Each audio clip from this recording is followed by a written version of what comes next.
పిత పుత్ర పవిత్ర ఆత్మనామమున ఆమేన్.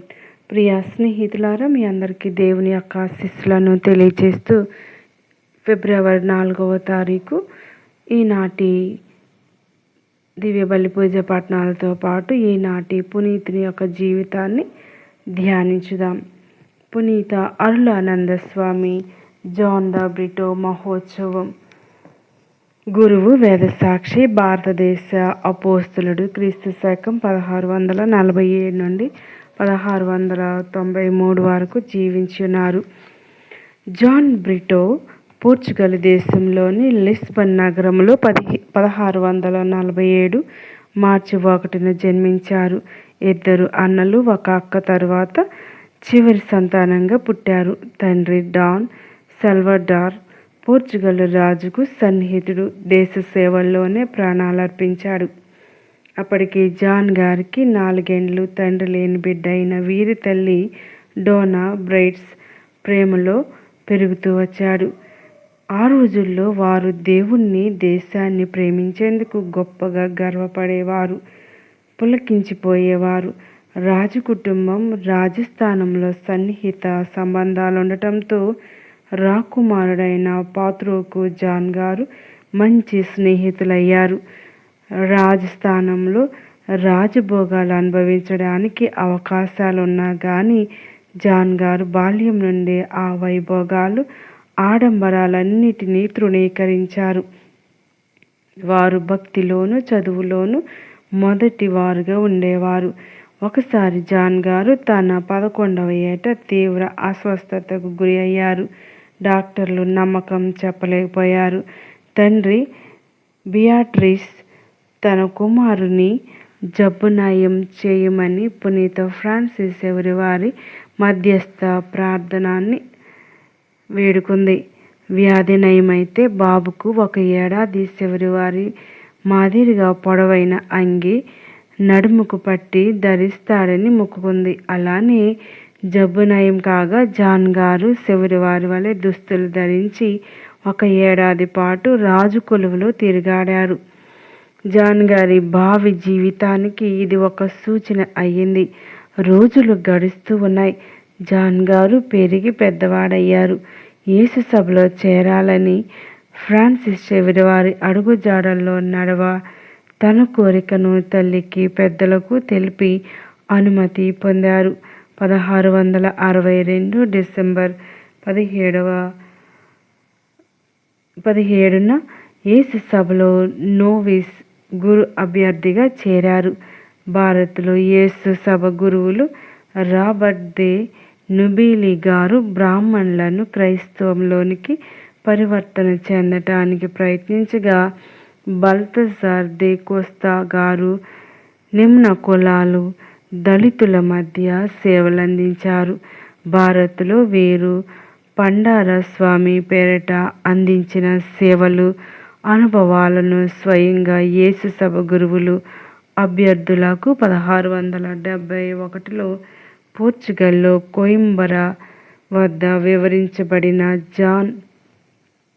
వివరించబడినప్పుడు జాన్ చెలించిపోయి వారి మార్గాన్ని చేపట్టి సేవ చేయాలని, వేద సాక్షిగా మరణించాలని నిశ్చయించుకున్నారు. గురు తర్ఫీదు అనంతరం జాన్ గారు 1673లో పవిత్ర గురు పట్టాభిషిక్తులయ్యారు.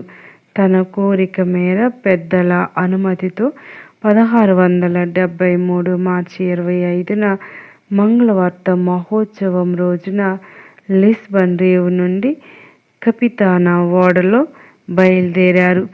సెప్టెంబర్ 4వ తేదీన భారత్లోని గోవా చేరుకున్నారు. వారికి భారతీయ సాంప్రదాయం ప్రకారం మంగళ వాయిద్యాలతో ప్రేమపూర్వక స్వాగతం లభించింది.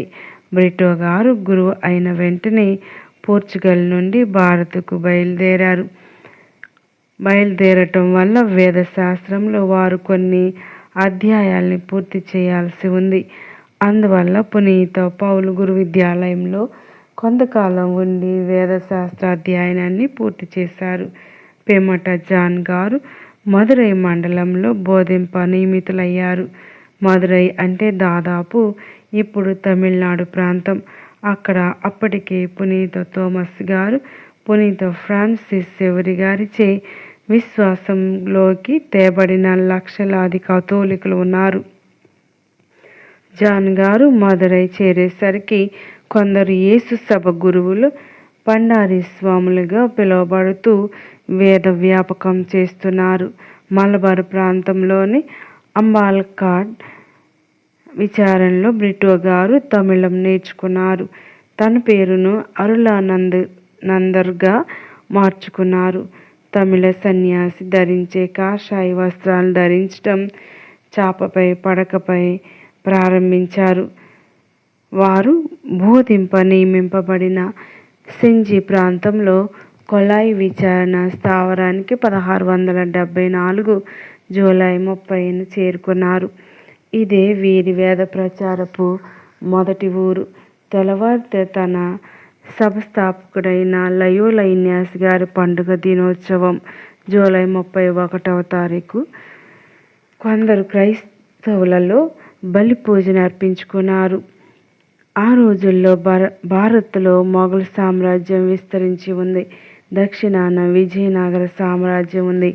మొఘల్ చక్రవర్తి ఔరంగజేబు ప్రజల్ని ఇస్లాం మతంలోనికి ఆకర్షిస్తున్నాడు. దీన్ని విజయనగర రాజులు వ్యతిరేకించేవారు. అందువల్ల వీరి మధ్య తరచూ యుద్ధాలు జరుగుతూ ఉండేవి. అప్పుడు మదురైలో నాయర్ రాజ్యం కూడా ఉండేది. వీరు విజయనగర రాజులతో ఒకసారి స్నేహంగాను మరొకసారి విరోధంగాను వ్యవహరించేవారు. అట్టి దినాల్లో బ్రిటో గారు తమ వేద ప్రచారం చేస్తూ ఉండేవారు. ఇందుకు స్థానిక పాలకుల అనుమతి తీసుకోవలసి ఉండేది. అలా తీసుకుంటే క్రైస్తవులు వారి మతాచారాల ప్రకారం నడుచుకునేందుకు వీలు కలిగేది. బ్రిటో గారు ఉత్సాహంతో వేద వ్యాపకం చేపూనారు. పిల్లలకు సత్యోపదేశం, పెద్దలకు క్రైస్తవ జీవన విధానం నేర్పించేవారు. క్రైస్తవం స్వీకరించిన వారి పేర్లన్నిటినీ ఒక నమోదు పుస్తకంలో ఎక్కించేవారు. కాలినడకన మరియు ఎద్దుల బండి మీద విచారణలోని వివిధ గ్రామాల సందర్శించి దివ్య పూజలు సమర్పిస్తూ పుణ్య సంస్కారాన్ని ఆచరింపజేసేవారు. ఆశ్రమాల్లో, అడవుల్లో వీరు నిర్వహించు భగవద్ధ్యానాలు క్రమంగా బాగా ప్రసిద్ధికెక్కాయి. ఇలా 11 ఏళ్ళు విశేషంగా కృషి చేసి వేలాది ప్రజలను విశ్వాసంలోనికి కొనితెచ్చారు. పలువురు క్రైస్తవ విశ్వాసంలోనికి రావడంతో బ్రిటో గారు తీవ్ర వ్యతిరేకత ఎదుర్కోవలసి వచ్చింది. కొత్త మతంలోనికి పోయినట్లయితే మన దేవుళ్ళు ఆగ్రహానికి గురవుతారు అని హైందవ పూజారులు బెదిరించారు. ఆ సమయంలోనే కోలాలు సమీపంలో అంటువ్యాధి ప్రబలింది. పూజారులు చెప్పినట్లు హిందూ దేవుళ్ళు ఆగ్రహించారని విశ్వాసుల్లో కొందరు జారుకున్నారు. అయినా అంటువ్యాధి వల్ల హైందవుల్లో కూడా మరణాలు సంభవించాయి. బ్రిటో గారు కూడా వైద్య సేవల్లో పాల్గొన్నారు. అవస్థాభ్యంగాలు ఇచ్చారు. చనిపోతున్న వారు ఆత్మశాంతితో చనిపోయినట్లు తెలిపారు. బ్రిటో గారి నిస్వార్థ సేవలను ప్రజలంతా శ్లాఘించారు. ప్రేమట బ్రిటో గారు తంజావూరు ప్రాంతంలో తాతువర్సేని మరియు ఆ చుట్టుప్రక్కల విశ్వాస సేవలు అందించారు. అప్పుడు ఆ ప్రాంతాన్ని మరాఠా రాజు శివాజీ సోదరుడైన ఎకోజీ పాలిస్తూ ఉన్నాడు. రాజకీయ అల్లర్లు సాగుతున్నా కానీ తాతువన్సేరి ప్రాంతంలో ఉదయ్పూర్ పాలాయం జమీందారు కృషి ఫలితంగా క్రైస్తవ అభివృద్ధి పొందింది. కొన్ని దేవాలయాలు నిర్మింపబడ్డాయి కూడా. ఆ రోజుల్లో పంటలు తెగుళ్ళు వచ్చినప్పుడు బ్రిటో గారు ఆశీర్వదించిన విభూదికై రైతులు వచ్చేవారు. అది పంట పొలాల్లో పంటలకు చల్లినప్పుడు చీడలు పోయి అధిక దిగుబడులు వచ్చినట్లు తెలుపబడింది. అయితే స్థానిక పరిస్థితులను బట్టి అడవుల్లో దొంగచాటుగా ఉండి విశ్వాస ప్రచారం చేయాల్సి వచ్చింది. పిమ్మట వీరు మదురై ప్రాంతానికి 1685లో వేద ప్రచారాధిపతి, మిషన్ సుపీరియర్ అయ్యారు. 11 ఏళ్లలో వారు మదురై, తిరుచి, తంజావూరు, పుదుకోటాయ్, దక్షిణ ఆర్కాటు, ఉత్తర ఆర్కాటు ప్రాంతాల్లో సువార్త ప్రచారం చేశారు. ఇకపై ఫాదర్ బ్రిటో నాడు మార్వా ప్రాంతాల్లో బోధింప వెళ్ళారు. అక్కడ సేతుపతి రాజు ఆస్థానంలో కుమార పెళ్ళై మంత్రిగా ఉన్నారు. పెళ్ళై బ్రిటో గారిని, వారి అనుచరులను అనేక విధాలుగా హింసించాడు. మరణదండన ఆజ్ఞకు తీసుకున్నాడు. పోర్చుగల్ వారి వలస భవనాల్లో నివసించిన బ్రిటో గారు అనేక క్రూర బాధలు అనుభవించాల్సి వచ్చింది. వీరి శిష్యులు సిలువై నాయకార్ను కూడా కాలే బండల మీద పొర్లించారు.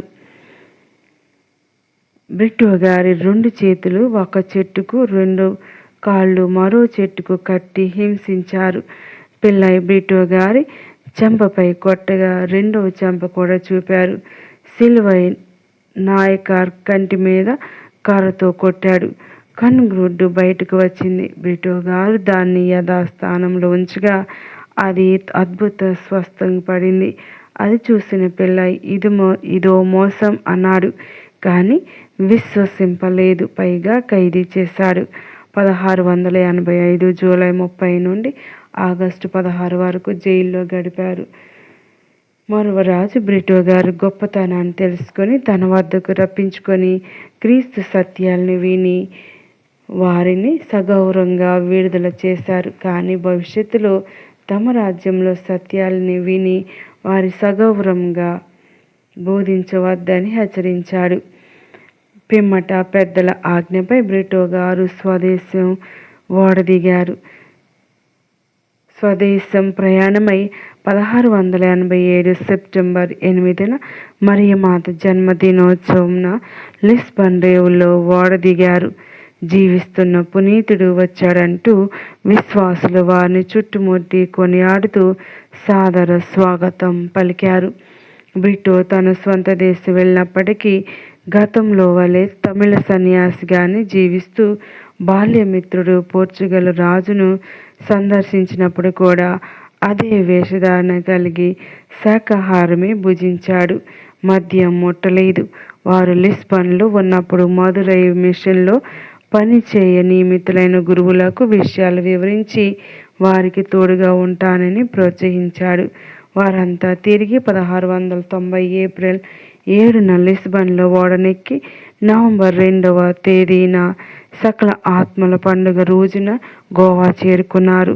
బ్రిటో గారు తన శిష్యుడు సిలువై నాయకర్, ఆయన కుమారుడు మరియదాస్తో కలిసి పాత విచారణలో బోధిస్తూ 1692 మే మాసానికల్లా తాను ఆశించిన మరువనాడు ప్రాంతమునకు బోధింప చేరుకున్నారు.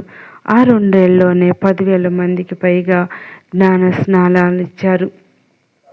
గతంలోని పిల్లై మరువరాజు ఆదేశాన్ని ధిక్కరించి ఆ రాజ్యంలో చాటుమాటున ప్రవేశించి వేద వ్యాపకం చేయసాగారు. వీరు శిక్షణ ఇచ్చిన ఉపదేశులను నియమించి విశ్వాసాన్ని బలపరిచి వేద వ్యాపకంలో చేరడంలో వారి శక్తియుక్తులను మహత్తరంగా వినియోగించుకున్నారు. బ్రిటో గారి బోధనల ద్వారా క్రైస్తవ విశ్వాసాన్ని అంగీకరించిన వారిలో తడియాతేవర్ ఒకరు. ఆయన సేతుపతి రాజుకు సామంతుడై రాజవంశీకుడు, సత్యాన్వేషి. వ్యాధిగా ఉన్న అతన్ని దర్శింప బ్రిటో గారు తన శిష్యుడు సిలువై నాయకార్ను పంపారు. అతడు వేదపట్నం వినిపించి క్రైస్తవ సత్యాలు చెప్పి విశ్వాస ప్రమాణం చెప్తూ ఉండగా రాజుకు వ్యాధి మటుమాయమైంది. ఇక తడియాతేవర్ తనకు జ్ఞాన స్నానం ఇవ్వని ఒత్తిడి చేశారు. అతనికి 5 భార్యలు ఉండేవారు. మొదటి భార్యను ఉంచుకొని మిగతా 4 పోషణ భరణమిచ్చి స్వేచ్ఛనిచ్చాడు. తాను బ్రిటో గారి వద్ద బాప్తిస్మం పొందాడు. అయితే తడియాతేవర్ విడిచిపెట్టిన 4 సేతుపతి రాజు మేనకోడలైన కడలై ఒక్కర్తే. ఆమె సేతుపతి రాజుకు బ్రిటో గారిపై ఫిర్యాదు చేసింది. రాజు బ్రిటో గారిని వారి ఉపదేశాలను బంధించమని సైనికులకు ఆజ్ఞనిచ్చాడు. వారట్లే బంధించారు. బ్రిటో గారు 1693 జనవరి 8న తన కడపటి బలిపూజ నర్పించారు. బంధింపబడిన బ్రిటోను రక్షింప తడియాతే వారు తీవ్రంగా కృషి సల్పినా ఫలింపలేకపోయింది. బ్రిటో గారిని రామనాథపురంకు 40 మైళ్ళ దూరంలోని ఊరియూరుకు బహిష్కరించి 1693 ఫిబ్రవరి 4న పెరుమాళ్ అను తలారిచే తల నరకబడి స్వర్గస్థులయ్యారు. ఈ ఓరియూరులోని వీరి జ్ఞాపకార్థంగా దేవాలయం నిర్మితమై తీర్థయాత్రగా స్థలంగా వెలుగొందుతుంది. 16వ పయస్ పోపు గారు 1948 జూన్ 22న బ్రిటో గారిని శ్రీసభ పునీతునిగా ప్రకటించారు. వీరిని ప్రార్థించడం ద్వారా అగ్ని ప్రమాదాలు తప్పిపోవడం, గుడ్డివారికి చూపు, కుష్ఠరోగులు బాగుపడటం వంటి అద్భుతాలు జరిగాయి. జాన్ అనగా దైవ కృపావరుడు, దేవుడు అనుగ్రహించాడని భావం. దైవ పిలుపుకు నీ ఇష్టం వచ్చినట్లు బదులివ్వకూడదు. దేవుని తీర్పునకు లోబడినట్లు సమాధానమివ్వాలి. పునీత జాన్ ది బ్రిటో. ప్రియ స్నేహితులారా, మరి యొక్క వాక్యాన్ని మనం ధ్యానిస్తూ ఉండగా పునీత జాన్ బ్రిటో గారి ప్రార్థన ద్వారా మనందరం దేవుని నమ్ముదాం.